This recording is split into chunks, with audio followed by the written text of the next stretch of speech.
تحفظ دین کا کارواں رواں دواں، علماء کا ساتھ دو آؤ سب کے سب۔ بہرحال اب وقت آ رہا ہے، اب وقت بہت دور نہیں ہے، عالمی نظام کی اتھل پتھل ہو کر ایک دم بدل جانے کا۔ اور یاد رکھیے، جب بالکل اوور ہال کیا جاتا ہے کوئی سسٹم تو پھر بہت توڑ پھوڑ ہوتی ہے، بہت توڑ پھوڑ ہوتی ہے۔ اس سرجیکل اسٹرائک کے بغیر، سرجیکل آپریشن کے بغیر اب دنیا کے زخموں کا علاج نہیں ہو سکتا۔ اب وہ وقت آ گیا، اب بس مجھے اور آپ کو یہ فکر کرنی ہے، اللہ یہ جس کے لیے میں یہ ساری گفتگو عرض کر رہا ہوں ہرگز معلومات کے لیے نہیں ہے، اس لیے کرنی ہے کہ یا اللہ یہ اگر وقت آ گیا تو ہم کدھر کھڑے ہوں گے؟ ہم عیسیٰ ابن مریم کے لشکر میں ہوں گے یا اس دجال کے لشکر میں ہوں گے جس کو قتل کرنے کے لیے اللہ عیسیٰ کو اتاریں گے؟ پورا نظام دنیا کا دجال ہے، اس وقت دجالی نظام ہے جسے دجال پردے کے پیچھے سے چلا رہا ہے، حکومتوں کو استعمال کر رہا ہے۔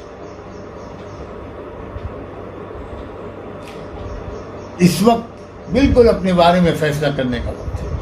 اب اپنی زندگی کے منصوبوں کو تھوڑا بدلیں۔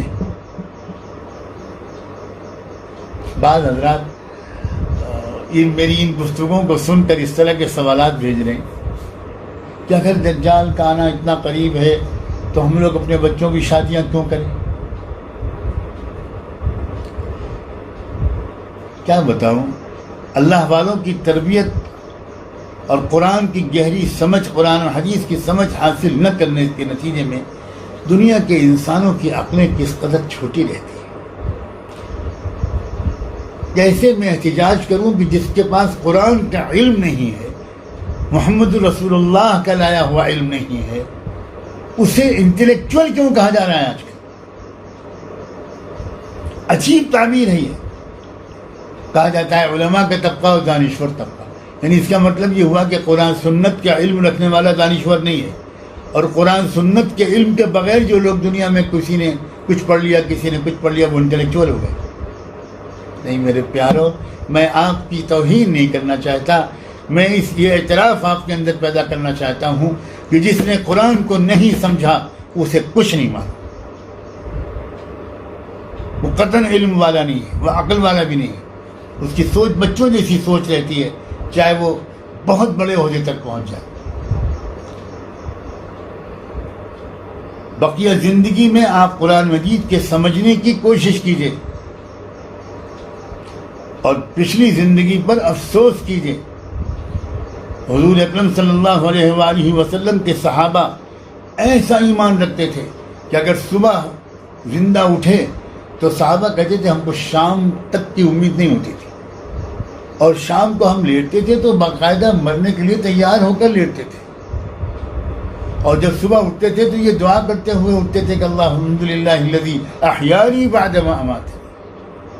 اس کے باوجود وہ شادیاں بھی کرتے تھے، کاروبار بھی کرتے تھے، کھیتی بھی کرتے تھے، حکومت بھی کرتے تھے، عدالتیں بھی چلاتے تھے، سرحدوں کی حفاظت بھی کرتے تھے، سارا نظام چلاتے تھے۔ تو ہمیں اور آپ کو اتنا میچور بننا ہے کہ ہم اپنی زندگی کی ذمہ داریاں ادا کرتے ہوئے قرآن کا علم حاصل کریں، آخرت کی تیاری کریں، حق اور باطل کے آنے والے معرکے کے لیے تیاری کریں۔ یہ ایک مقابلہ ہے، مقابلے کا میدان سج چکا ہے، بس اعلان جنگ آخری باقی ہے کہ شروع کرو۔ تو ہم کو وہ سب کام کرتے رہنا ہے، اپنے بچوں کے ساتھ ہنسنا مسکرانا بھی ہے، اپنی بیویوں کے حق بھی ادا کرنے ہیں۔ واقعی یہ دونوں چیزوں کو ساتھ میں لے کر چلنا ہے، ذمہ داریوں کی ادائیگی، دل کا غم، یہی تو چیز ہے جو ایک متوازن شخصیت پیدا کرتی ہے۔ صلاۃ والسلام ہو محمد رسول اللہ پر۔ وہ تہجد جب پڑھ چکتے تھے، کس طرح کی تہجد ہوتی ہوگی، کیسی نماز ہوتی ہوگی، کتنا رونا، کتنا غم، کتنا رجوع الی اللہ، کٹ جاتے تھے دنیا معافی حاصل، کسی اور عالم میں چلے جاتے تھے غالب، لیکن جب سلام پھرتے تھے تو کیا ہوتا تھا؟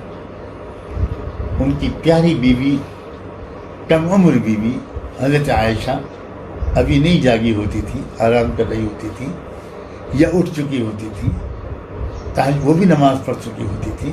اب ان سے حضور اسی وقت میں کیا کہتے تھے؟ کلمینی یا حمیرا، اللہ سے باتیں تو میں کر چکا، اب تم سے باتیں کرنے کا دل چاہ رہا. یہی تو اسلام کا حسن ہے.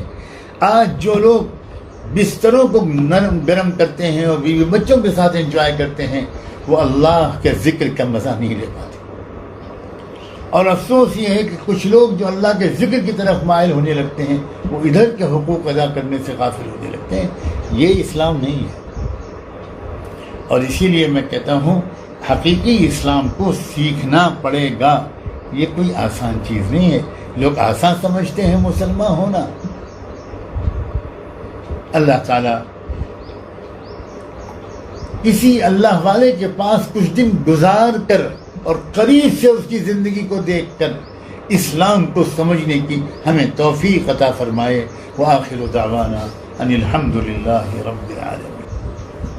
ہے ہند میں انوکھا مرکز تحفظ دی، یہ دی کا ترجمہ ہے مرکز تحفظ دی.